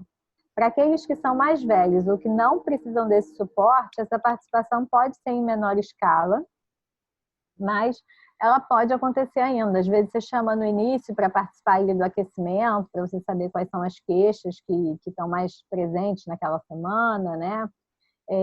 Às vezes, para trabalhar um pouquinho dessa percepção do filho, eu fiz em algumas sessões esse baralho, eu fiz pais e filhos juntos, né? Cada um criava o seu baralho, e um tentava adivinhar a emoção no outro, né? E é interessante, às vezes, você perceber que a criança reconhece melhor a emoção nos pais do que os pais reconhecem na criança, né? São psicoeducados, né? Exatamente, porque a gente trabalhou isso com eles e não trabalhou isso com os pais da mesma forma, né? Então, às vezes, a gente percebe uma falha que a gente precisa trabalhar, né? Um ponto que na próxima orientação de pais a gente deve acentuar, né? Fazer esse mesmo movimento de psicoeducar os pais para eles começarem a ter uma leitura melhor do que está acontecendo com o filho, né?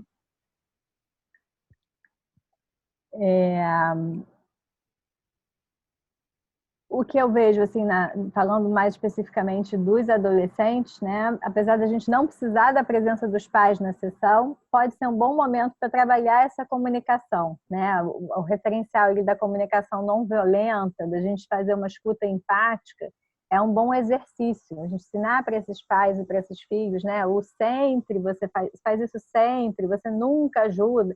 Essas generalizações, elas são uma maneira violenta da gente se comunicar, gera uma resistência no outro e às vezes impede que a criança, que o adolescente te escute melhor, né? Então, às vezes, treinar essa conversa, essa fala, essa, assim, o que não está funcionando, e às vezes também trabalhar com um adolescente, eles são muito autorreferentes pelo momento que eles estão do desenvolvimento, né? Então, eles pensam, o que custa eu dormir mais tarde? Que diferença faz se eu durmo de madrugada e fico acordada de madrugada e durmo de dia, né? Então, no referencial dele, não faz diferença. Mas, às vezes, ele não está prestando atenção o impacto que isso tem na dinâmica da família, na rotina da família, no contato que ele tem com o resto da casa, né? Ele se isola, ele está fazendo um movimento contrário ao resto da família, que às vezes faz com que ele não participe, não compartilhe uma refeição, que não tenha nenhuma atividade junto, né? E ele vai se tornando alguém alheio àquele ambiente, né? Então, sabe que eu percebo, Renata, assim, na minha experiência, os meus adolescentes que estão invertidos, eles acordam para almoçar em família, eles estão muito conscientes da importância, as famílias estão muito assim, conscientes da importância desse momento em família, né? Então, o almoço junto, eu tenho percebido isso. Agora, eu também vi o inverso, assim, pais que abriram mão de organizar a rotina do filho, porque querem que o filho esteja dormindo de manhã para poderem ter as suas reuniões de trabalho sem serem importunados.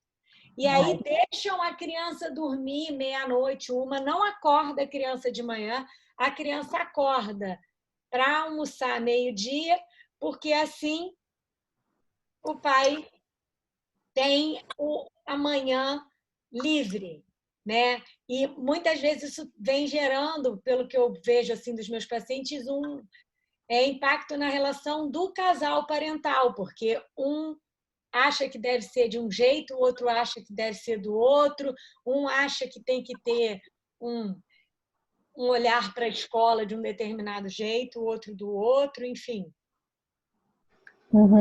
Isso. Isso também tá tendo difícil, né, para os pais acomodarem a rotina deles com a rotina do resto da casa, né? Parece que os pais estão com raiva assim de ter que ajudar os filhos em homeschooling, né? A gente também tem que trabalhar isso.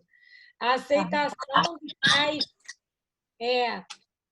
Eu noto também assim, as famílias que já tinham dificuldade com rotina e que tinham como queixa um comportamento indisciplinado com o filho, eu vejo como uma oportunidade muito grande a quarentena para os pais perceberem que cabe a eles. Eles não conseguem mais delegar.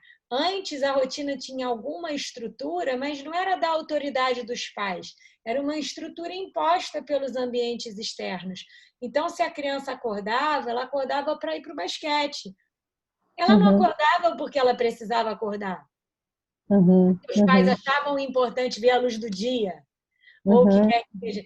E agora os pais se deparam assim com enfraquecimento do poder mesmo, porque eu não tenho mais como delegar o meu desejo para um outro. Ou acorda porque eu quero, porque é importante para mim, para a gente ter contato junto, para a gente fazer a casa funcionar assim, ou então eu declaro total perda de condução dessa família, né? Porque... Isso, é como se conseguisse justificar, né? Assim, tinha o basquete, então você tinha que acordar. Não sou eu que estou querendo, né? Não é uma regra minha, né?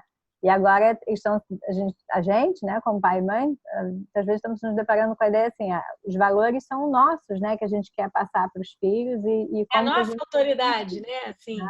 E como é que a gente coloca isso em prática, né? Então, quer falar sobre esse, Pri, da crise na família, que você tinha... Acho que meio que continua esse tema que você está falando, né? Sim. Que é da gente tentar... A gente até falou um pouco disso, né? A Renata trouxe esse exemplo dos irmãos.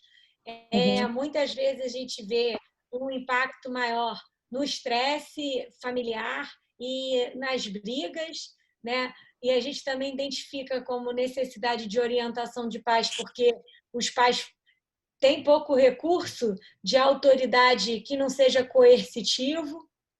E aí acaba acontecendo o aumento de broncas crescente, A gente tem um aumento de violência doméstica retratado nos jornais. Parte dessa violência doméstica também é agressão a menores, porque os pais estão mais irritados, eles não estão conseguindo ter o tempo para eles e para o trabalho deles e para a sua própria individualidade, estão sendo o tempo inteiro interrompidos pelos filhos e acabam brigando mais. Quando as crianças atendem ao esporro, reforçam positivamente o comportamento do pai de explodir da próxima vez. E aí a gente tem Renata falou assim, o que a gente está levando para a vida, né, depois dessa quarentena? A gente tem que tomar cuidado de não reforçar essa conduta parental autoritária e coercitiva, ou mesmo a conduta parental negligente e permissiva, né, para evitar o confronto, porque é menos estressante imediatamente, né, porque a criança acata.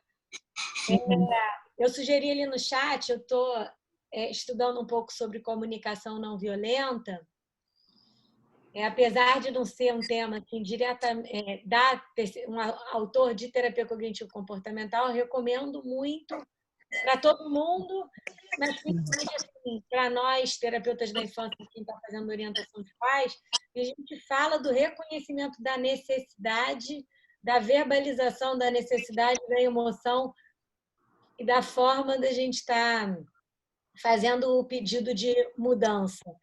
E aí, por isso, a gente precisa tentar aumentar o volume da orientação de pais para que a gente possa ter uma relação não violenta dentro de casa, né? Para que a gente possa ter uma harmonia e um lar agradável. Isso, muito bom. Às vezes uma alternativa para você estar com os pais, às vezes toda semana eles criam alguma resistência, né? Então, às vezes você pode optar por fazer sessões mais curtas com a criança, em 2 vezes na semana, né? E alternar com o pai, com a orientação de pais na semana seguinte. Então, você quinzenalmente está com os dois. Quando os pais são mais, quando essa questão da família estar em crise, às vezes você ter mais dias na semana de contato com a criança, mesmo que num tempo reduzido. E alternar com a orientação de pais é uma boa alternativa para esse momento. Né?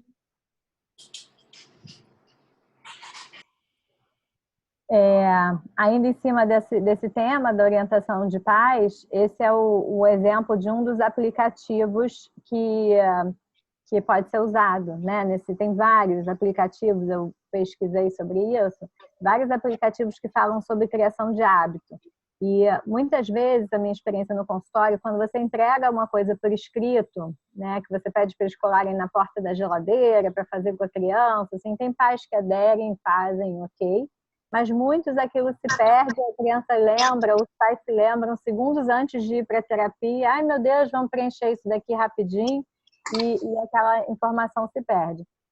Aproveitando essa era digital, uma estratégia seria a gente criar essa lista dos hábitos, né, no celular dos pais, no celular da criança, né, o que ela teria que fazer diferente se ela já tivesse celular, e o que seria o comportamento esperado dos pais ao longo daquela semana, porque ela vai receber a notificação daquilo diariamente, e aí aquilo acaba sendo um lembrete para ela poder ficar em contato com aquela ideia de mudar aquele comportamento. Né? Então, a gente tentar um recurso que ajuda a gente a tornar o que foi trabalhado na sessão alguma coisa que vai ser olhada ao longo da semana em casa. Né? Durante a sessão, usar também esse recurso de você poder compartilhar a tela, colocar lá os sintomas, os pais elegem aqueles que estão mais chateando mais naquele momento, ou mais frequentes, né? Tentar trabalhar essas crenças associadas a eles, né? O que está ativando mais neles emocionalmente, está mais difícil de lidar exatamente por isso, né? Porque mexe ali num ponto que é difícil para eles. E aí depois transformar isso numa estratégia comportamental, né? Alguma coisa, um ensaio comportamental que ele vai fazer durante a semana e usar, de repente, o aplicativo para colocar isso em prática. A Pri já falou disso, né, da gente usar o ambiente da criança, tentar ver o que tem de recurso que a gente pode usar como um recurso terapêutico nesse momento, né, os jogos favoritos, algum quadro de aviso que ela tenha no quarto, né, os brinquedos, isso tudo pode ser um facilitador nesse processo. E aquilo que a Pri falou de alternar, né, técnicas que a criança se interessa por fazer, brincadeiras que ela quer fazer com você, com o conteúdo da sessão, também pode ser interessante, né? Se o conteúdo da sessão ficou lúdico, ficou divertido, ela pegou o conceito e se divertiu, às vezes já valeu, né? Agora, se o conteúdo ficou denso, ficou pesado, é muito importante que a gente tenha esse momento divertido da sessão. E ele poder propor alguma coisa, né? Ou ela poder propor uma coisa que eles gostam de fazer, te mostrar, enfim, um brinquedo deles, faz muita diferença, reforça bem o vínculo.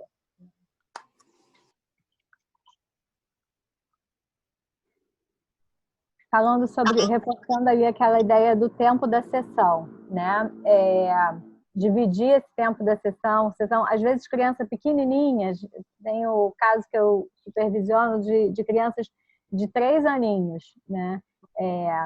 O tempo da sessão de uma criança de 3 anos, num formato virtual desse, dá para você fazer em 20 minutos, alguma coisa, 15, 20 minutos, né? Você pensar no número de exercícios que você quer fazer com ela, de brincadeiras, né? São sempre brincadeiras. E aí você define assim, hoje a gente vai fazer 3 brincadeiras, se for alguma coisa mais demorada, 2 brincadeiras, né? Então pensa, antecipa para a criança quanto tempo, o que vocês vão fazer naquele momento, né? Então vai ser 1, vão ser 2, vão ser 3, e faz aquela sessão bem objetiva e depois completa esse tempo da sessão na orientação de pais, né? Às vezes não funciona você fazer em seguida, passa agora o telefone para sua mãe, porque a criança está ali do lado, né? E está ouvindo o que vocês estão falando, e às vezes pode ficar extremamente chateada, né? De ouvir alguma coisa que a mãe vai fazer, alguma queixa dela, né? Então, falando sobre a privacidade, a gente não tem só a questão da privacidade dos adolescentes que não querem ser ouvidos, ou das crianças, mas também dos pais, quando estão fazendo orientação de pais, a gente tem o cuidado de eles estarem num lugar que eles também não vão ser ouvidos, porque para a criança, soa, dependendo de como ela escuta, soa como uma crítica que cai muito mal, né? Então, a gente trabalhar com esses pais, esse espaço terapêutico deles também é importante. Pri, quer complementar? Alguém quer fazer? Não, acho que está bem colocado. Né? Um outro ponto importante, assim, ainda na conversa sobre os adolescentes, né? Usar, vocês já falaram de filme, música, né? Pegar série, às vezes o personagem da série que eles gostam de assistir e botar eles falarem um pouquinho sobre aquele perfil daquele personagem, como ele pensa, o que ele se identifica, o que ele não se identifica. Às vezes isso também é um caminho para poder trabalhar, especialmente com os adolescentes que são mais introspectivos, né, que têm mais dificuldade de falar. Às vezes falar em terceira pessoa é mais fácil, né? Falar sobre o personagem, falar sobre o que aquela música tocou é mais fácil do que falar sobre como é que foi a semana. Então, às vezes, é uma maneira de você introduzir o assunto. E, de uma maneira geral, eles costumam assistir alguma coisa, alguma série, algum filme, né? E é uma maneira da gente puxar ali um aquecimento, né? Algum de vocês faz algum atendimento social ou de população de baixa renda, que pode não ter uma internet boa, pode não ter um ambiente propício, assim. Como eu dou a supervisão na equipe da PUC, eu tenho tido um pouco também esse olhar para como é que a gente faz para manter a psicoterapia nessas circunstâncias. E aí o Pedro colocou aqui uma pergunta, assim, de que alguns responsáveis têm preferido o atendimento pelo telefone e não por vídeo, que ele particularmente acha o vídeo mais interessante, eu também acho, mas alguns têm apresentado essa negativa, se há algum prejuízo em relação a isso. E o que eu tenho notado é que também em situações de população de baixa renda, por conta da internet, muitas vezes assim, não ser uma internet de banda larga, às vezes pode ser um plano mais baixo do próprio 3G do celular, o próprio celular pode não ser um celular que dá conta disso. A alternativa de atender por telefone tem sido satisfatória. O que eu tenho orientado muito é o uso, o aumento do som das nossas vocalizações empáticas, porque muitas vezes a adaptação do atendimento, a gente precisa estar assim, olhando, cuidando para que a gente não se distraia olhando para outros lugares do quarto, olhando para o paciente na tela, né? E fazendo, acenando e fazendo uma comunicação não verbal empática para a gente estar próximo emocionalmente ali do cliente. Em relação ao telefone, a gente tem que estar mais atento ainda, porque a gente não tem o não verbal. Muitas vezes, a gente tem pais de difícil manejo, pais que têm pouco insight sobre seu próprio comportamento, pais que se opõem se opõem à psicologia, se opõem a uma educação mais positiva. E aí, se a gente tem menos recurso de empatizar e engajar com esse pai, se a gente está só por telefone. Mas, assim, se é o único recurso que nos resta, eu acredito que ele é melhor que nada, né?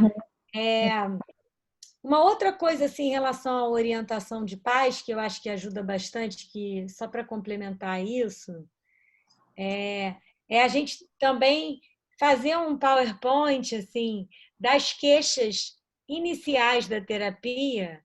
Por exemplo, se era um déficit de atenção, quais são os comportamentos de déficit de atenção que existiam antes da quarentena e quais que existem agora na quarentena? Eles aumentaram ou diminuíram? Se era de oposição e desafio, eles aumentaram ou diminuíram? Para os pais também conseguirem entender o que é do transtorno e o que é da quarentena. E a gente conseguir entrar numa análise funcional do comportamento na orientação de pais de uma forma mais formal, psicoeducando sobre reforçadores, e ajudando aos pais monitorarem o seu próprio comportamento também em relação. A gente tem que encaminhar para o fim, Renata. Sim. A gente está no fim. Falta uma dica só. Deixa eu só voltar aqui. É essa daqui, a última. Que a gente já falou também, que é o uso do filme, né, dos recursos em terceira pessoa, né, da gente pegar, que você contou a situação dos filmes dos meus 15 anos e tudo mais, nesses pacientes que têm alguma queixa ligada a déficit de habilidades sociais, né, com um transtorno mais internalizante, como é que a gente poderia trabalhar essa questão. Então, trabalhar usando a referência do filme, usando a referência de algum pedacinho de uma série e fazendo roleplay com eles, né? Usando ali essa estratégia de treinar com eles na sessão para aproveitar esse tempo e preparar eles para quando a rotina voltar, eles terem esse recurso. Uma coisa que eu fiz com um dos meus pacientes que mudou de escola e tem esse déficit de habilidades sociais, a gente treinou possibilidades de conversas que ele poderia puxar no WhatsApp com os amigos, né? Então, ele A gente fala, no meio da sessão a gente saía da tela e ia pro chat de conversa, né? E eu fingia que era um amigo, o que ele podia perguntar, e eu fazia o papel dele e ele do amigo, né? Então a gente treinava um pouco essas possibilidades de troca social na quarentena, né? Nesse modelo de uma conversa virtual, e depois, para ele depois treinar uma coisa presencial também, né? Bom, é isso da parte estruturada, né? A gente acabou trocando com vocês ao longo, mas a gente tem aí esses minutinhos finais para ouvir um pouco se alguém está experimentando alguma outra dificuldade, enfim, como que a gente poderia trocar e ajudar a vocês nessa adaptação do modelo.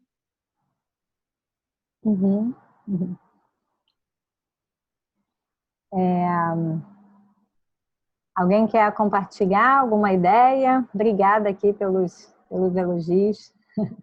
Está sendo muito bom para a gente ter esse momento com vocês. Os pacientes com depressão têm sido uma dificuldade. Quer contar um pouquinho da sua experiência, Sueli?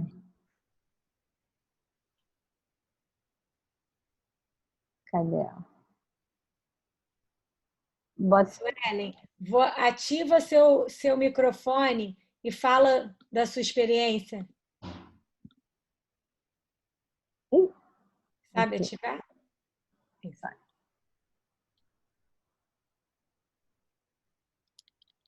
Não estou te ouvindo. Não está dando para te ouvir.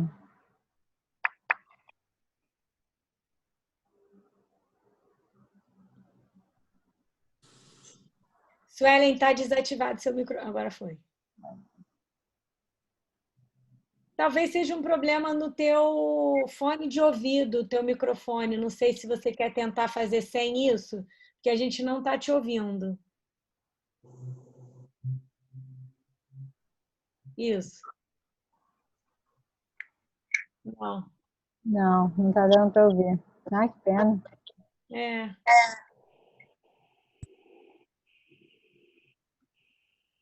Enquanto a gente tenta resolver esse problema do áudio da Suelen, eu tenho percebido assim que as diferentes queixas, mas aí com o adulto também, né? As diferentes características do transtorno impactam amenizando o sofrimento ou piorando, né? Nesse período de quarentena. Então, as pessoas com ansiedade social, tímidos, parecem estar um pouco mais confortáveis nesse momento, porque ninguém exige que eles estejam participando e presentes socialmente, né? Assim, então eu percebo assim uma diminuição da ansiedade dos fóbicos sociais. Você comentou sobre a depressão. Alguns casos de depressão também tenho percebido melhoria do sintoma, nesse sentido do isolamento mesmo. E da desesperança, porque de alguma forma normatizou. Está todo mundo em casa, não tem uma pessoa com mais amigo do que eu, está todo mundo com a rotina embotada, está todo mundo desanimado, está todo mundo sem saber o que vai acontecer. Então, a normatização dos problemas, né, que a pandemia gerou, o que eu senti é que algumas pessoas que estavam assim, eu tinha recentemente comentado um paciente com ideação de suicídio, assim, um adolescente de 17 anos com tentativa de suicídio. Eu atendi ele uma vez antes da quarentena e aí começou a quarentena. A depressão dele melhorou na quarentena, porque os estressores e o que ativava ele reduziu. Então, ele não teve mais ideação suicida. Então, eu percebo assim que, sim, em alguns casos, a desmotivação aumentou para todos, e aí para quem estava deprimido também, mas, por um outro lado, a hiperdemanda de que eu preciso estar feliz não existe mais, né? Então, eu posso estar desanimado, porque a gente está de quarentena. E aí eu acho que muda o olhar para o sintoma. Uhum. É. Eu vejo esse lado que você está falando, eu percebi, eu tive um relato de um paciente meu que falou assim, tá muito claro que isso não é uma coisa que está acontecendo só comigo, né? Talvez em outros momentos eu ficasse achando que o problema sou eu, é tudo comigo. Dessa vez eu percebo que tá todo mundo passando pela mesma coisa que eu, né? Então acho que isso acontece. O que eu acho que às vezes complica para as pessoas com depressão é o que já acontecia antes, são as redes sociais, às vezes, com as pessoas descrevendo soluções mirabolantes para esse momento da quarentena, né? Porque a pessoa não vai postar a hora descabelada, a hora tensa, né? As pessoas postam naquele momento que você faz a super brincadeira com a criança e o homeschooling está funcionando, e aí você olha para aquilo e fala, nossa, essas pessoas estão tirando de letra e eu estou aqui tendo uma super dificuldade, eu sou muito ruim mesmo. Então, para algumas pessoas, as redes sociais... Como já prejudicavam, nesse momento da quarentena, também continuam fazendo esse mesmo papel, né? Então, às vezes, tem que pensar aí qual uso que vai fazer disso e que interpretações fazer dessas informações que chegam nessa via, né? Outra coisa que a gente pode investigar e trabalhar é o quanto que essa pessoa está exposta às notícias, né? Assim, diferentes canais de comunicação retratam a quarentena de formas diferentes, dependendo de qual é o seu canal de informação. Isso vai ativando mais um senso de desespero, de desesperança, né? Ou menos. Então, e a quantidade de informação que você está exposto, né? Se você passa o dia inteiro com o canal ligado. Eu tive o caso de uma adolescente que a mãe estava assistindo um canal de televisão de notícia o dia inteiro, né? E ela saía do quarto e explodia com ela, né? Assim, qualquer coisa era motivo para elas terem uma briga feia, e às vezes com agressão não só verbal como física, né? E ela estava muito agoniada com isso, porque ela via uma conexão direta ali entre as informações que a mãe estava ouvindo e a maneira como a mãe estava lidando com ela, e ela não tinha muito controle sobre aquilo, né? E aí acabou que a mãe conseguiu perceber isso, diminuiu a quantidade de informação e conseguiu melhorar ali a dinâmica, né? Pessoal, queria convidar todos para ligar o vídeo para a gente fazer uma foto com os rostinhos aparecendo e não os nomes. Priscila, Tereza, Elizabeth, Marcelo, Mariana, Rafaela, Lúcia, quem quiser aparecer aí. Eu só não estou conseguindo nem entrar, estou só no som. Tudo bem. Vou tirar então assim. Vou até tentar. Mais gente conseguiu. Aí, conseguiu. Tenta me convidar. Você está aparecendo, Lúcia. Oi? Você está aparecendo, é só ficar um pouco mais distante do vídeo, olhando para o celular. Isso, você está aparecendo. Pronto. Muito bom. Então, Renata, Priscila, muito obrigada pelas contribuições de vocês. Excelente, né, vocês terem podido compartilhar com a gente essa rica experiência nos atendimentos clínicos que vocês conduzem com crianças, adolescentes. Falar um pouquinho sobre as ferramentas e os recursos que podem ser utilizados nesse cenário atual de forma criativa e também bastante funcional, né? Vocês mostraram para a gente as adaptações necessárias, a importância das orientações aos pais, enfim. Com certeza, esse conteúdo foi bastante importante para o aprendizado de todos nós aqui e quero só muitíssimo agradecer novamente a vocês. Quero agradecer também a presença de todos aqui, sócios da TC Rio, sempre prestigiando nossos encontros e participando, e ajudando também no nosso aprendizado. Na próxima semana a gente tem mais um encontro.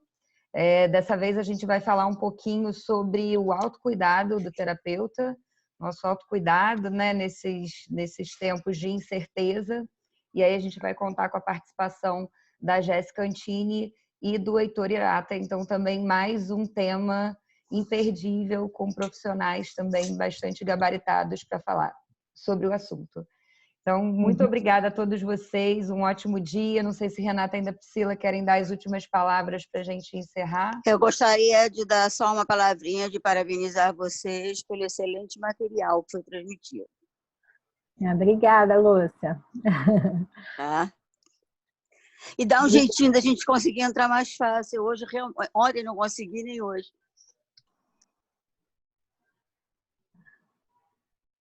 Eu queria só agradecer mais uma vez a oportunidade, dizer que a gente está sempre à disposição para trocar essas ideias e a TC tem feito realmente um excelente trabalho mais uma vez nesse momento, né, trazendo muita informação de qualidade.